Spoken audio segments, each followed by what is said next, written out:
This is my summer vacation, day 7. My summer vacation, day 7, part 2. I decided to stay at home during my holidays with a good book, and I'm actually listening to it. So it's an audio book, and I'm progressing really well. I'm at 42% right now, so almost halfway through. But the reason is that I need to stop so many times and just like think things through, and I absolutely love how different scenes and different feelings and different things in the book is described. Like a drunk person is described like the he is walking, right, like he has a book on his head, or like a tray on his head, and I need to imagine. I need to stop it and imagine it, and it's like so funny, so funny. Fighting scenes as well, absolutely amazing. So he was like spinning around, this is the quote, spin around like the ballerina in the music box. Look, who comes up with this? I love it. My summer vacation, day 7, part 3. I'm not traveling anywhere. I'm staying at home reading a good book. And I want to talk about references. And let me tell you that I'm so happy that I grew up on the perfect movies every single time, because I can understand the book when it's referencing, for example, this and this character had a Burt Reynolds mustache, and I understand that. I don't have to Google it, I don't have to look it up, or I don't have to go like, oh, what's going on here? I absolutely understand it, and it's so funny. I love it. So right now I'm based in London, and there are so many Americans. Every single time I go to the shop, I go to places, I always meet American people. You can hear the American accent, and you can actually hear, because they are very loud, so you can hear actually what they talking about. And it's always, there's like lots of pop culture reference, always like within one sentence there's like 6 7 pop culture references, and I absolutely love it, because here in Europe we don't do that. When we talk, we don't use references at all. I woke up 8:15. The temperature is 15 Celsius, which is perfect to read a book. I'm reading King Sorrow by Joe Hill, and I'm halfway through, about 60% into the book. There are lots of quotable one-liners, which I absolutely love, like mind games don't work on me when I have an empty stomach, which is very good. On the downside, the characters, they drink a lot, which I don't particularly like, but this book takes place around the 90s, and it was very fashionable that the characters and stuff, they were having a booze here and there. Later with the family, we went to Kenwood House, which has a beautiful garden where you can lie down and read your book. Absolutely amazing time. This is my summer vacation, day 9, which I spent at home. And today, without alarm, and I'm on holiday, I woke up just after 6 o'clock in the morning, and I listened to the audiobook version of Joe Hill's King Sorrow for 1.5 hours, and it was so good. It motivated me to do home exercise. So actually, this book is making me lose weight, so that is absolutely amazing. After that, after listening to it for 1.5 hours, went to the city. It was a very important meeting, so I had like a white shirt, nicely ironed, and the tie, and well, so many things were going on in the city at the moment. Football, World Cup, everything, and yeah, I was late for 40 minutes, which was really bad. But then I went back home and I listened another 1.5 hours. So it means that 3 hours listening, and it means that basically I got to 70% of the book. I'm so happy. This is my summer vacation, day 10. I'm staying at home reading a good book, King Sorrow by Joe Hill. Today I woke up at 7:45. I didn't read in the morning. I didn't exercise in the morning, because simply just so many things happening in the world. Football, the World Cup, Europeans trying Walmart for the first time, Europeans walking 10, 20 miles, European don't pay tips at the restaurants and bars, and the list just goes on, goes on. And this side of the pond, social media ban for under 16 European Union students who studied here in the UK. They disappeared without paying back the student loans. Ooh. Telling you too many things, fighting for my attention. Will King Sorrow win? Let me tell you that he did win in the end.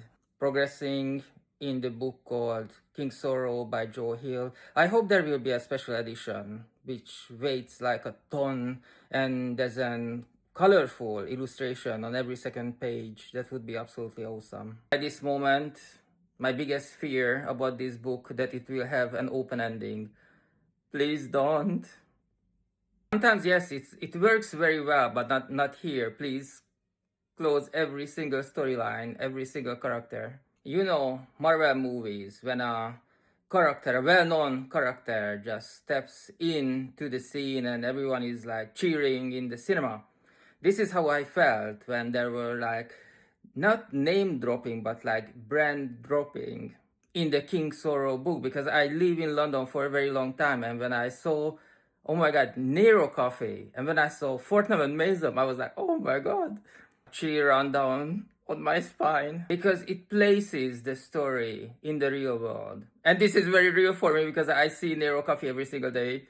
I read 76% of King Sorrow by Joe Hill, and Twitter is mentioned short attention span as enemy of a novel is mentioned. And this is a very important topic right now, you know, social media and novels. I think social media is very, very important when it comes to marketing for new books and authors. So many times I saw authors talking on social media and I said, oh my god, I want to read his or her book because it must be amazing. I like the character, I like the personality, I want to read this. And in the same time, attention span is a real problem. For example, King Sorrow, the book is more than 900 pages. The audiobook version is more than 26 hours. Right now, I'm lucky enough to get more than 2 weeks holiday, and I decided to dedicate it to this book, King Sorrow. So I'm on holiday. That's why the reader's experience is so mugged out. I don't focus on anything else, just this, for 2 weeks, and I'm loving it. Not long ago, we got together like 5, 6, 7 of us in a pub in central London, and we were talking about books. And there was one guy who was slightly older than us, maybe 10 years older, and whatever we mentioned, authors, books, or genre, he was like, oh yeah, I read that. Oh yeah, I read that. Oh yeah, I read that. And we were like, well, how could you read all these books? And he said that he is actually listening to them because he's a gardener. So he is gardening for like 12 or 14 or even 16 hours, like 7 days a week. And all the time an audiobook plays in the background. And he has very good memory. He can actually remember everything, all the characters and all the storylines. So it was very, very cool. I tried it. The very first time I put it in my ear and I walked to the shop to buy some apples and stuff. And I was listening the audiobook version of King Sorrow, and no, it's not for me. I really need to focus on it. I cannot do like other things. I cannot do multitasking when it comes to a good horror book because I'm so afraid that I'm gonna miss out on good details and stuff. So no, it's not for me. You need to have a very, very good imagination and brain and stuff to work, and in the same time, you know, follow an audiobook version of a horror. But I tried it today. Yes. This is my summer vacation, day 11. It's almost over. Man. The time goes really quickly. And the book I'm reading right now is almost over as well. It's super exciting. It's the plot thickens, you know. I wanna say so many things, but you know, no spoilers here. So what I'm gonna talk about is the experience listening to audiobooks, because I think I'm testing the limits.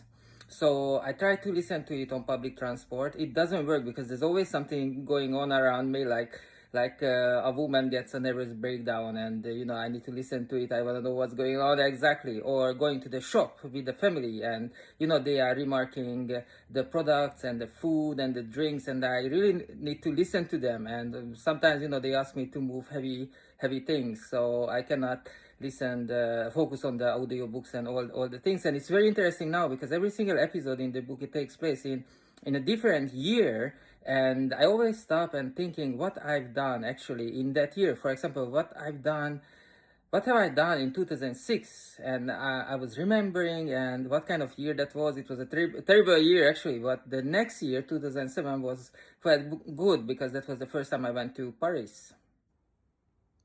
I have no idea where is this head coming from, but yeah.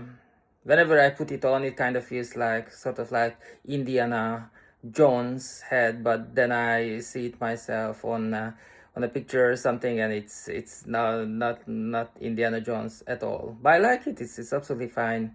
Today I woke up so late, 9:15, and I don't know. I was just so tired. I didn't even read in the morning.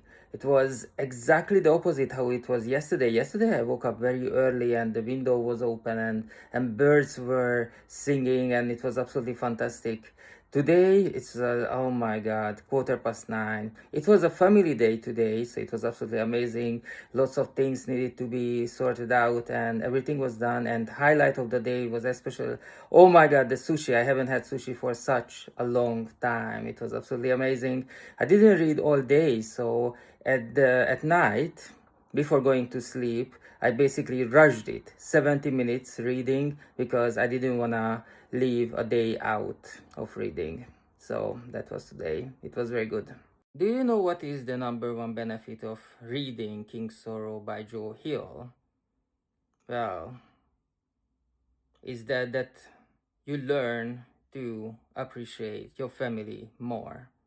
Because what happened today, we received a letter that all the things we've been doing since last autumn, since last September, since my grandma passed away, visiting the lawyer, like gathering all the stuff that we doing all the things that needed to be done in order to close everything properly and do the inheritance and all this stuff. Oh yes, it's been very very difficult because I need to travel from London back to Eastern Europe, and many of the family members they need to travel as well. They need to take day off. They need to take holiday. Some of us are self-employed, so it's a day off that is not paid. So it's been going on for a long time, and it costs a lot. And finally today it's absolutely finished. It was extremely difficult journey, and it's finally finished. And I realized this morning in the kitchen when I was listening to King's Sorrow by Joe Hill, the audiobook version, that yeah, at least we don't have a contract with a dragon, with a murderous dragon from another dimension. Yeah. I have a weird habit. I don't read the last chapter of a book, especially when it's a good book. I just don't want it to end. As a European reading an American book during the World Cup, where the social media videos are about European people going to Walmart and American people talking about Europeans walking 10 and 20 miles and European people not having air conditioning in the house, and the households is not having two cars and such things. It really gives a special spice to an American book. I absolutely love it. This is a very special time to enjoy a good book. I'm crying now because of joy, obviously. I'm approaching the last part of the book, King's Sorrow by Joe Hill, and it's full of absolutely amazing things. Like, this is the best pep talk I ever seen. Like, if you give up, I'm gonna unalive someone very nice like Dolly Parton. It's a very good motivation speech, don't you think?